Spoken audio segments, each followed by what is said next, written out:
Welcome to 100 Yards of Football, and this is our Football Legends segment. Hey man, we got a great one today. I can't wait to introduce our guest to you. Ladies and gentlemen, the great Michigan Wolverine star, the great Minnesota Viking, great USFL star, Mr. Anthony Carter. Anthony, welcome to the show. Hey, thanks for having me, Bobby. Man, it's a pleasure, man. I want to see people. A lot of people forgot about that number one that went all the way up there in that cold weather to play football. So I wanted to show this little highlight, let them get a little idea how you did back in the day. Okay. Yes, sir. So, AC, let me ask you this question, man. Tell me if this is true. The first two touches you had in college football, you put them both in the end zone? Yeah, punt return, 78 yards the first time I touched the ball against Northwestern. Oh, wow. That's awesome, man. You started out with a bang, bro. I'll tell you that right now. But, you know, you were always like that. So we're going to talk a little bit about that. We're going to go back in the day and kind of, move it forward from that standpoint, right? Okay. Look at that. They mobbing right there. That's probably the game-winning touchdown right there against Indiana, maybe. Against Indiana with 6 seconds left. You had to score. Oh, man. That's incredible. See, the one thing I can tell you, those people up there never seen no talent like you up there. That is correct, Bob. That's something that I think is very shocking to a lot of people up there. There's no question about Absolutely. Absolutely. Well, you and I go way back. We go so far back, and I kind of want to talk a little bit about your start, back in the day. But what I want to ask you some things that I don't know about you first, right? Okay. So let me ask you this question. You and I, start competing against each other in high school. High school, right? We were both of us were 3-sport guys. Football, basketball, and track. Track. All right. So let me ask you this question: what age did you start playing organized football? At 12 years old for the Wales Packers. Oh, you did? Okay. Yeah. Okay. Okay. So, let me ask you this question, because I know in Delray, one of the things that we had that was bigger than anything was street football. Mm-hmm. Every street had a football team in Delray, and I played on my street, my grandmother's street, my cousin's street. I played on about 4 different streets. Mm-hmm. When I played my cousin, AC, I had to play with guys 2-3 years older. Right. So that's where I kind of, gained a little thing and got my advantage, I think, at a younger age in football. So you never did play for Delray Rocks? All the time, since I was 9 years old. That's what I'm trying to tell you. Yeah, that's a big name there, the Delray Rocks. Well, I started playing with the Rocks the second year after they formed the organization. Okay. And, Delray is full of talent, man, football talent. And, and so, yeah, I played. And, back in those days before integration, I played with the Delray Rocks. And, we used to follow Carver High football team around, right. All-black high school who won back-to-back state titles. And so what about you? Because I believe I know for me, I was inspired by those high school players. Who inspired you to play the game? Well, actually, my brother, Reginald Carter, signed me up with the Wales Packers, like I said. Okay. And, when I got in high school, Bobby, I was playing JV at a tight end. Could you believe that? A tight end. You got to be kidding me. About 125 pounds. Soaking wet. Yeah, Michael Colburn got hurt. And then Coach Sutton brought me up to the varsity. Right. And I think the very first time I touched the ball there was on a kickoff return against Twin Lakes, and I took it all the way back. Wow. As a freshman. So, it seems to be every time I touch the ball, something happens, Bobby. Something good was happening. Mm-hmm. So let me ask you a question. I'm gonna ask you a couple of names, and tell me if these names mean anything to you. Lamar Parrish. Lee. Let me work out with those guys when him and Otis Anderson when I was in college. And all right. So I kind of had a little up in hand on some of the guys when I went back to college because I was working out with these guys. You work out with those guys? Yeah. Right, absolutely. All right, what about Tommy Toombs? Tommy Toon, he's deceased, man, but he was a bad boy. Oh, I'm sorry to hear that. Back in his days, yeah, he went to Lincoln, Missouri as well. So right. Okay. He's deceased. All right, what about Bernard Coleman?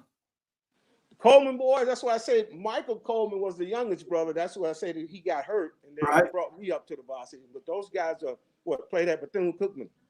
Well, see, here's the thing. So during the Carver High days when they played Kennedy, I got a chance to see all those guys play, right? Right. Bootsy, all those guys, Bootsy Coleman, all those guys. Yeah. And then, believe it or not, my boy Larry Coffey. Larry Coffey's still my best friend in the world today. Right. His daddy, Coach Coffey, who coached Carver High, and eventually started coaching. They coached Twin Lakes one or 2 years, and then he coached at Boca High. He was sending all his guys to Bethune-Cookman. Right. And so when I was a kid, man, that was my whole dream, man, to go play football at Bethune-Cookman and be like Anthony Penn, who was a quarterback. Back in the old day, man. Mm-hmm. I wanted to be like him, right? Right. So what about this guy? Cecil Refford. Cecil basketball went to St. John. Right. Of course, his brother Richard went to Michigan, played basketball up there when I was up there at the same time. That's right. Yeah. Well, they got a great tradition in Riviera, man. That name right there is big. That's big. All right. So you always seem like on every level of football, you always play up in age. And so, and that's not easy to do. So you played as a freshman, just like you just said. You got moved up to the varsity. Right. But as a sophomore in high school, well, no, let's go back a little bit. As a freshman in high school, you got in the football thing, but in basketball, didn't you leave Suncoast to a state title as a freshman? We lost. I took them to the state. Well, I'll say we ended up going to the state, but we ended up losing. Y'all lost?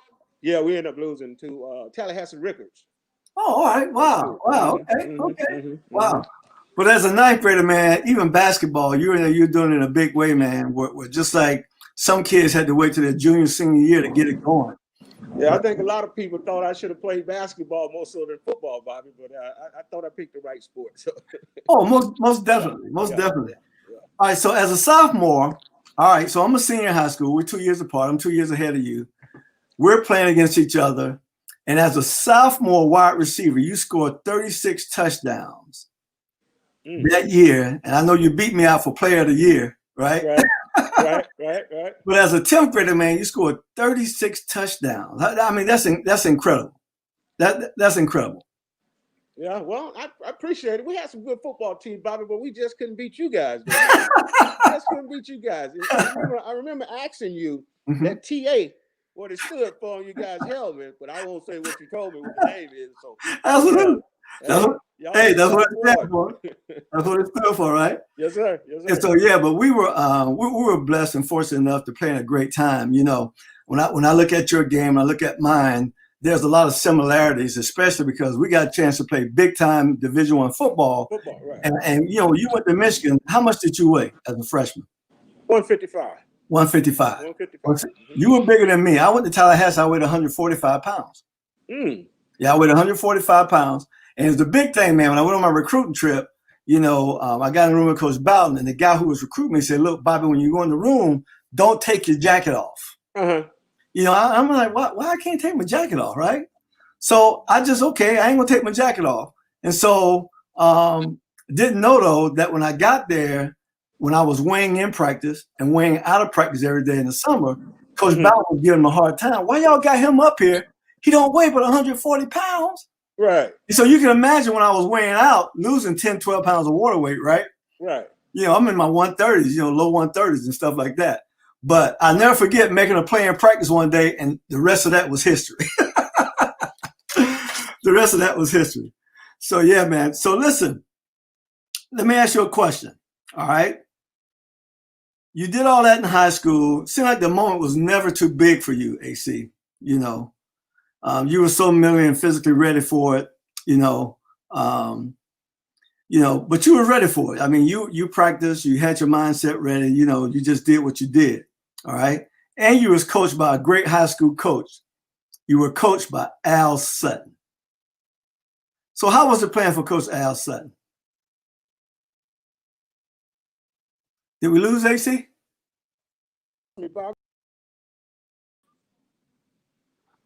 Hello? Are you there? Yeah, I'm with you. You're back with me? I'm back with you now.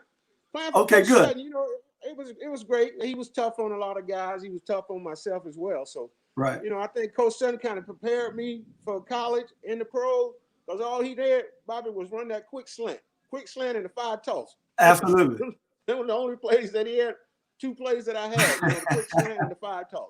Well, what's amazing, right? So we played you my senior year. I didn't play corner. I played safety in high school, right? Right. And so I never got a chance to cover you. I'm glad I didn't because I wasn't ready for that, to be honest with you. Right? But I remember what we did. We took a linebacker and put a linebacker right in front of you. Right in front of him, right. Right. So we want to take the slant away. Right. And then we played Larry Coffey on top on the right side, right? And then he always had me against the tight end. And that was like stealing candy from a baby, man. They had me cover tight ends because I played strong safety because I played the left side. And so we never really faced each other. But I can tell you this, you were a receiver, you were the safety on defense. Right. You were the punter on the special team. Yeah. You were the punt returner. All this in the 10th grade now, and you were deep on the kickoff return. Right. The only time I think you came out the field was extra points, field goals, and kickoff team. Yeah, you got that right. I never did lead the field too much, Bobby. That's right. And I played the same way. And so it was amazing. We were right there. But here's what I remember. We would always beat y'all. Right. But you always had to do something in the game to make us look bad. You always had some kind of way of doing that one thing in the game. Right. So I remember my senior year, we played y'all twice because we played y'all regular season. Right. At our stadium, and then we played y'all again in the first round of the playoffs. Right.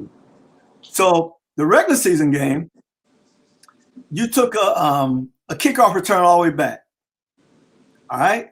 And so we get in the playoff game, and I'm having a great game. I think I threw a couple touchdowns. I intercepted one and took it back, and I ran a punt back.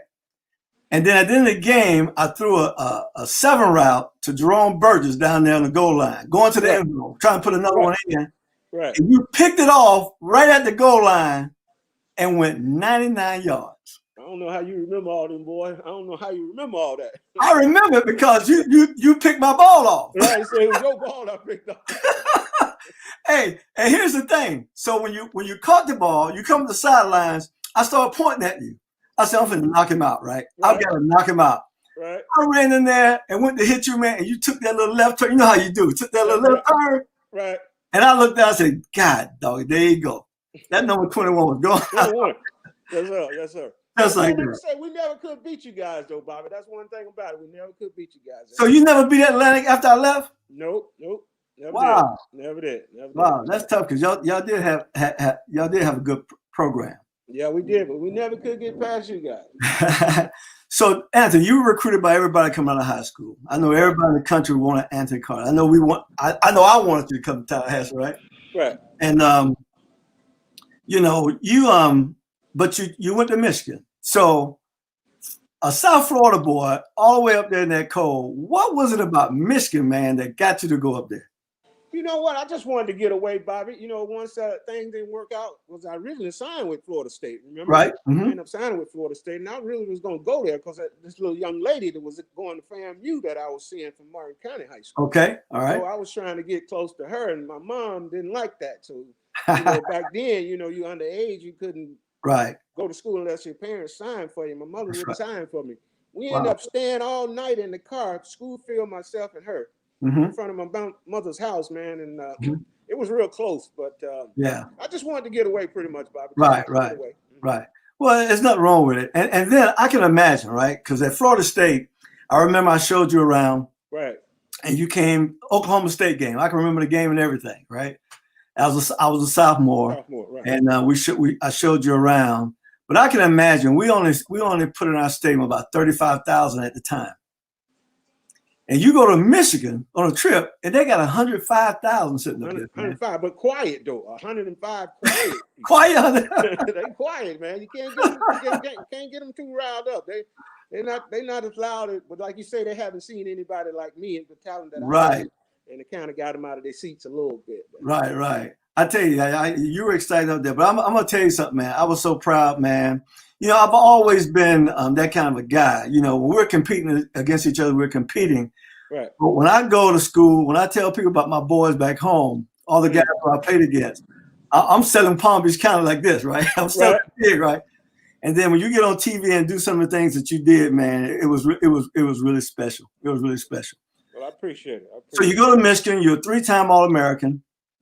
You're in 1982, I think. You're Big Ten MVP, right? Right. And you play for the great Bo Schemblacher. How was that? How was he like as a coach? Bo he was tough. He was tough and aggressive. Mm-hmm. You know, one of the greatest coaches I think they ever coached. You know, college football. Absolutely. Not taking none away from your coach, Coach Bowden as well. Was one of the greatest coaches as well too. Mm-hmm. But it was nice playing for Bo. Mm-hmm. Yeah, he seemed to be a tough guy. Yeah, he was very tough. Now, yeah, tough guy. You didn't want to get in his doghouse, that's for sure. Absolutely, right.